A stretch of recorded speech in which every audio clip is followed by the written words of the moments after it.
Hola amigos, ¿cómo están? Espero que muy bien. Sean bienvenidos a un nuevo video del canal Electrosoto X, un canal de electrónica e informática aplicada. Hoy en este video les voy a hablar de los fallos más comunes que se suelen presentar en las unidades de almacenamiento.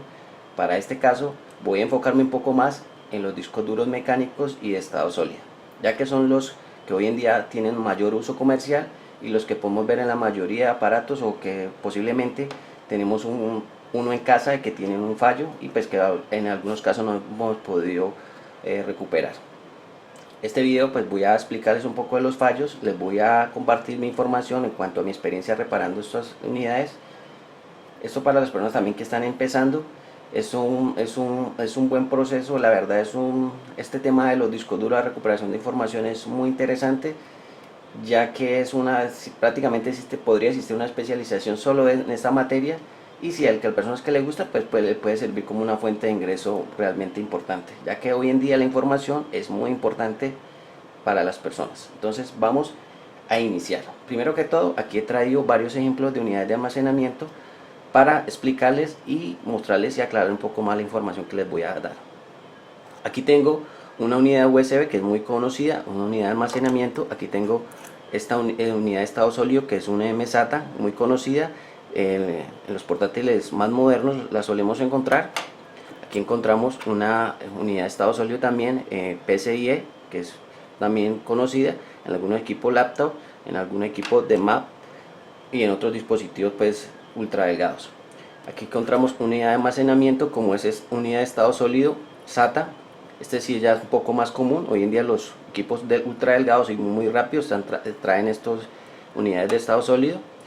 Y esto es un disco duro mecánico muy común, que es el clásico que traen los equipos portátiles, que suele fallar bastante. Y aquí encontramos el disco duro de 3.5 pulgadas, que es el disco duro común que solemos encontrar en equipos de escritorio, equipos de mesa, en algunos equipos industriales, o equipos que manejan alguna plataforma o algún trabajo en especial. También encontramos los SCSI, los SAS y los de canal de fibra o Fiber Channel, que son también muy parecidos a estos. Bueno, hoy en este video me voy a enfocar más que todo en los discos duros mecánicos, ya que, como les digo, su uso comercial es bastante alto y existen muchos con diferentes tipos de fallos. Entonces espero que este video les ayude a aclarar un poco las dudas. Primero que todo, entonces vamos a hablar en cuanto a los discos duros mecánicos. Existen diferentes tipos de fallos. Yo los he dividido pues, realmente en tres bloques importantes, que es a nivel mecánico. Si vemos este disco duro, voy a dividirlo, prácticamente aquí lo tengo desarmado para mostrarles un poco mejor. Lo he dividido, aquí tengo la parte, si vemos el disco duro, aquí tiene la parte mecánica. Voy a destaparlo, voy a quitarle tan solo el tornillo, que previamente le retiré los tornillos para dar un mejor ejemplo. Aquí tengo la tarjeta, que es la tarjeta principal, la controladora del disco. Aquí tenemos la parte mecánica, aquí encontramos la parte, si le quitamos la tapa, encontramos la parte mecánica, lo que son los platos, el motor, el eje, aquí los cabezales, entre otras partes el actuador y otras partes mecánicas normalmente tiene. Este proceso de desarmar un disco yo normalmente no recomiendo. Cuando un disco duro tiene un fallo, no desarmarlo. Siempre es importante dárselo a personas especializadas en la materia para que te puedan recuperar el disco si en caso necesita la información. Yo aquí solamente lo he desarmado para ejemplarizar un poco el tema. Entonces, ahora en cuanto a los discos duros encontramos diferentes tipos de fallos. Uno a nivel mecánico, les voy a empezar a hablar de los problemas a nivel mecánico, y los otros a nivel electrónico, y el tercero a nivel de firmware o de software. Entonces voy a hablarles de esa parte.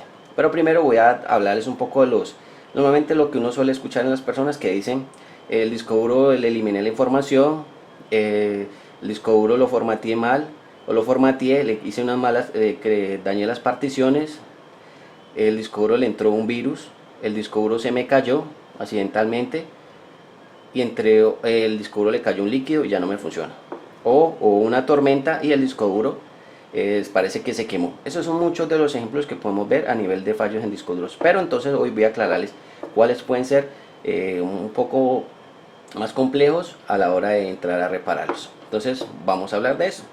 Entonces aquí tengo el disco duro y voy a empezar a hablar de los fallos a nivel mecánico. Cuando hablamos fallos a nivel mecánico en un disco duro como esto, estamos hablando, por ejemplo, de que el disco se cayó y accidentalmente el equipo del computador, ya sea de escritorio o un equipo portátil, se nos cayó y tiene este disco duro, comenzó a sonar, tiene un golpeteo con pa, pa, pa, pa, pa, un sonido muy extraño o no normal, pues dentro de lo nuevo que viene el equipo o el dispositivo. Normalmente este tipo de fallos a nivel mecánico suele ocurrir cuando se le desajusta en la parte interna, en la parte mecánica hay un desajuste que no es el normal y comienza entonces la aguja a intentar leer la pista de arranque del disco. Este tipo de fallos es complicado en cuanto a la reparación, ya que para eso se necesita desarmar el equipo, es decir, desarmar el disco duro como tal, e intentar ajustar, hacer los ajustes pertinentes. Pero para eso se necesita herramientas especiales y un lugar de trabajo muy limpio, ya que cualquier mugre, cualquier partícula de polvo que esté o que se pegue en el plato puede hacer que se raye el plato y la información se pierda. Esto es una cosa complicada y eso a nivel mecánico es una especialización, ya que la aguja o la cabezal nunca toca el plato. Si lo tocara, por ser esto tan sencillo, cualquier material, por ser tan pequeño, podría limar el plato. Normalmente el plato nunca se toca con el cabezal, por lo que haría de rayar. Normalmente las personas, cuando no saben, lo que hacen es desarmar el disco y comenzar a mover el cabezal, y lo que van a provocar es que van a rayar el plato. Automáticamente se raya el plato, ahí ya hay información perdida. Entonces por eso se recomienda llevarlo a centros especializados de esta parte. En cuanto a la parte mecánica, que es una parte muy especial. En cuanto a la parte electrónica, hay algunos métodos con los cuales se puede recuperar la tarjeta. Por ejemplo, hay tipos de fallos mecánicos electrónicos, como pueden ser que se dañó la entrada de corriente, por ejemplo una alta tensión, puede haber quemado la entrada, el SATA o la entrada de corriente. También puede haber quemado algunos componentes como son reguladores o diodos, que normalmente se ponen en corto, dado se levanta la tensión, pues lo que hacen es ponerse en corto y bloquear el circuito y no dejar quemar componentes más adelante. Pueden haber componentes como estos que se puedan dañar y no hay ningún problema. En algunos casos se pueden cambiar y recuperar esta tarjeta y recuperar el disco duro. Hay otro tipo de fallos a nivel de firmware que sí son un poco más complicados y se requiere herramientas más especializadas, que son referente al BIOS. Normalmente los discos duros o los dispositivos de computadoras tienen un BIOS, es decir, un pequeño chip donde va almacenada una programación que hace el reconocimiento del disco, que dice cómo se llama. Por ejemplo, yo me llamo Seagate de tantas gigas, o que tiene la información, dice cuántas veces se apagó, cuántas veces se prendió, que la velocidad que maneja el serial, entre mucha otra información, trae ese pequeño BIOS o firmware, realmente, que es una pequeña programación que trae el BIOS internamente.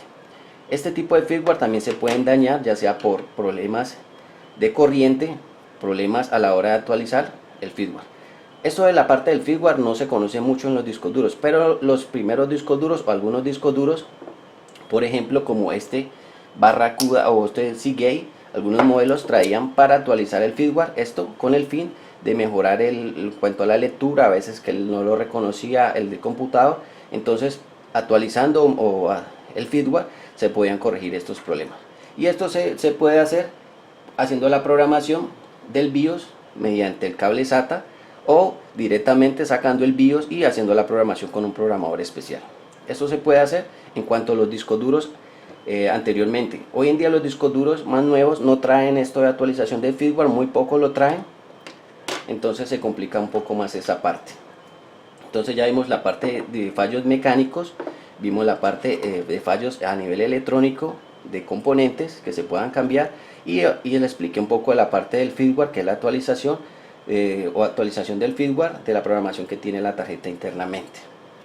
Bien, en cuanto a otros tipos de fallos que normalmente no se suelen hablar, pero que ocurren mucho más que todos en los discos duros de servidores, porque en particular los discos duros de servidores, sean SCSI o estén en sistemas RAID, por las cuestiones de temperatura se necesita una buena refrigeración en esos equipos, y con el tiempo esos discos duros en los contactos pueden empezar a generarse una especie de aislamiento en los contactos, como por ejemplo podría ser este, y dejar de funcionar ya sea el motor de rotación o como puede ser los pines de lectura. Eso para los equipos servidores o equipos que están en almacenados o trabajan en ambientes de humedad, pues esto es importante tenerlo en cuenta. Este es otro tipo de fallo. Ahora bien, en cuanto a los fallos del disco duro, también encontramos a nivel de fallos a nivel de lo que son de sectores, que normalmente conocemos que hay discos duros que tienen los sectores malos, que tienen clústeres malos. Pero se podría decir, o yo podría clasificarlos, a mi parecer, que hay diferentes tipos de software que nos van a permitir recuperar el disco duro. Cuando es mecánico, problema mecánico, pues se complica. Pero si hay unos programas que nos permiten resolver o reparar los discos duros. Como son los primeros que yo clasifico, son los programas que sirven para análisis. Esos programas, ¿para qué nos van a servir? Para analizar en qué estado se encuentra el disco duro. Por ejemplo, voy a colocar un ejemplo, puede ser el HD Tuner, el Crystal Disk Info, que son programas para diagnosticar el disco duro, solo para diagnosticarlo en cierta forma, saber cómo se encuentra. Encontramos de segundo los programas o los software que nos van a permitir recuperar esos sectores o esos clústeres, aunque realmente no es que lo recupere, sino que en cierta forma lo omiten para poder seguir trabajando en las partes que están en perfecto estado.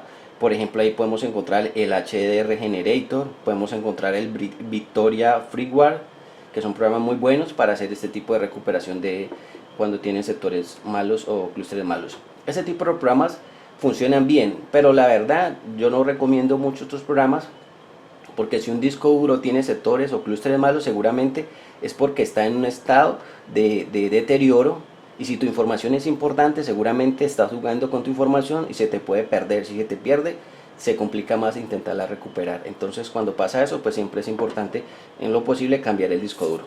Pero pues normalmente si lo utilizas esporádicamente o no es muy importante, pues estos programas pueden ser buena opción. Ahora los tercer programas que normalmente se utilizan es para salvar la información. Aquí en esto de salvar la información, los software para salvar información existen una gran cantidad. A mi parecer hay unos que son muy buenos, que yo podría, pues lo recomiendo. Cada programa de estos de recuperación de información tiene cierta complejidad y son buenos en ciertas cosas. Por ejemplo, cuando vamos a salvar información, siempre salvamos información, fotos, videos, archivos de Word, Excel, PowerPoint o algunos archivos contables o de programas especiales. Hay algunos programas de recuperación que se dedican a cierto tipo de archivos, entonces su fuerte es en cada uno de estos tipos de archivos. Por eso les digo que existe una gran cantidad, unos más efectivos que otros. Pero en sí, estos programas son muy buenos porque tienen una programación, tienen un algoritmo muy avanzados para intentar recuperar la información que en cierta forma se puede haber perdido. En estos programas yo normalmente pues podría hablarles de programas como Pandora, Recovery, un DL360, Raya Linux, les podría hablar de el Free File Recovery, les podría hablar del Stellar Phoenix Windows Data Recovery, les podría hablar de Data Recovery o el Get Data Back, o les podría hablar del Avira Rats. Hay antivirus o diseñadores de antivirus que también tienen programas para salvar la información. Algunos programas son gratuitos, otros son pagos, que necesitan más complejidad para salvar la información. Y los cuartos programas que yo digo que son y que me parecen muy importantes, también son muy buenos, son los que sirven para salvar la información cuando está encriptada. Cuando hablamos de información encriptada, que se pierde la información, estamos hablando de problemas que le colocaron el password. Un ejemplo, le colocaron un password al disco duro. Si le colocaron un password al disco duro, ahí hay una cierta complejidad y que no es tan fácil como normalmente aparece o que la gente a veces piensa que es. Ya les hablaré un poco de esa parte. Encontramos también de los malware, es decir, de algunos malwares que encriptan la información y que pueden secuestrar la información, como puede ser un CryptoLocker, un TeslaCrypt, un Lucky, que son malwares que te encriptan la información y en cierta forma te piden que pagues para salvar esa información. Este tipo de malwares no son confiables, es decir, intentar pagar por algo que uno no sabe si te van a dar desencriptar la información es ilógico, podrías perder tu información. Normalmente yo recomiendo en las empresas siempre hacer un backup y ejecutar, hacer un backup de la información y siempre ejecutar si esa información existe, porque si te secuestran la información se puede complicar. Aunque hay programas y hay gente especializada para hacer esto de recuperar la información, no siempre se puede recuperar el 100% de la información y por eso puedes perder muchas cosas. Estamos hablando de información que puede ser de valioso interés para las empresas, ya sean públicas o privadas. Bueno, eso en cuanto a los malware. Existen los programas como puede ser una HD, un Load Wizard, un CU o un MHDD, que son programas que nos pueden servir para desencriptar o en cierta forma intentar salvar el disco. Hay cosas muy importantes en esto de los temas de los discos duros, es que cuando, por ejemplo, voy a hablarles de la parte de la contraseña del disco duro. Normalmente existen dos tipos de contraseñas o de colocarle contraseña al equipo. En este caso los equipos portátiles, algunos equipos portátiles traen para colocarle la contraseña al BIOS y otros traen otra para colocarle al disco duro. Cuando intentamos colocarle el disco duro, encriptamos el disco duro para que solo con esa clave podamos observar esa información. En algunos casos, algunos programas solamente logran eliminar la contraseña, pero el disco se pierde la información. Es decir, que vamos a perder lo que tiene ahí, entonces no nos va a servir en cierta forma. Pero si necesitamos el disco, posiblemente el disco siga funcionando. Normalmente cuando la persona le coloca una contraseña a un disco duro es porque su información le interesa. Entonces no tiene como ilógica ponerle contraseña después que no le interesa la información. Entonces es esa parte. En cuanto a la contraseña, hay muchas, se habla mucho de esa parte, que dónde queda eso, la información de la contraseña, que cómo la puede eliminar, a pesar de que existen programas muy duros que tienen un algoritmo muy avanzado. Eso de eliminar la contraseña y poder recuperar tu información no es tan fácil. Si vemos esta tarjeta, aquí tenemos lo que les hablaba, tiene la BIOS, donde está la programación, pero fuera de la programación que está aquí, en el disco duro encontramos otra información, que es donde se encuentran los servicios, el buteo y toda esa información que se necesita para arrancar el disco. Es decir, que no tan solo encontramos información en el firmware del BIOS que está aquí, sino que encontramos la información en el plato o los platos magnéticos donde encuentra la información, y es donde está la parte importante. Por eso esto de salvar la información es un poco complejo, para que lo tengan en cuenta. Ahora bien, ya hablamos un poco de la parte de los discos mecánicos, que la información es de crucial vitalidad encontrarla y recuperarla. Por eso una cosa es recuperar el disco duro, es decir, que el disco duro lo podamos reparar y que la información se pierda, y otra cosa es reparar el disco duro y con la información correctamente como está. Esas son dos cosas muy importantes y que cada una es más compleja que la otra dependiendo. Ahora, en cuanto a la parte de las unidades de estado sólido, encontramos también estos de 2.5 pulgadas SATA. Son dos unidades muy rápidas. Ventajas que tiene en comparación de esta es muy sencillo. Esta unidad yo la puedo dejar caer y no va a pasar nada en cierta forma, a no ser que se recalga algo encima y parta las componentes internos. Un disco de estos no se puede dejar caer porque se va a dañar mecánicamente. Esta es la ventaja que tiene, además de la rapidez. En cuanto a la recuperación de información, si uno de los semiconductores donde guarda la información se daña o se quema, pues esa parte sería complejo poder encontrar la información que se encuentra ahí. Eso se complica un poco más en este tipo de dispositivos. Estos dispositivos son de menor consumo, más rápido y aguantan mejores vibraciones y no se van a dañar tan fácil. Aquí encontramos estas unidades PCIe, que es lo mismo, tienen unos pequeños bloques que se pueden quemar. En caso de que se quemen, pues recuperar un bloque de estos, una unidad de esta parte, para recuperar información complicada porque se quema el chip, la unidad semiconductora, entonces no se puede recuperar. Igual pasa con esto, igual pasa con estas unidades USB. Eso es un poco más complejo, esto requiere más de análisis electrónico, porque estamos hablando de electrónica como tal, y en estos discos mecánicos estamos hablando de parte mecánica y parte de electrónica. Entonces esa es la diferencia y eso es lo que más se requiere. Entonces ahí, como les expliqué en una forma muy resumida, espero que les haya gustado este video. No olviden dejar sus comentarios La verdad que este tema el recuperar información, recuperar el disco, es un poco compleja, no es así. Pero si les gustó el video y quieren dejarme un comentario, lo pueden dejar en la descripción del video con mucho gusto, en lo que yo pueda, conforme a mi experiencia, pues les voy a intentar dar la mejor solución. Entonces, no olviden, dejen sus comentarios y espero verlos en un próximo video donde vamos a hacer una reparación de una tarjeta. Ya que vieron, pues que les mostré esta tarjeta, no la hemos reparado, pero les voy a mostrar cómo reparar esta tarjeta y vamos a hacer una pequeña programación en la BIOS de un disco duro para ver cómo le corregimos un fallo. Entonces, espero verlos, no olviden comentar. Chao, chao, se cuidan, un abrazo.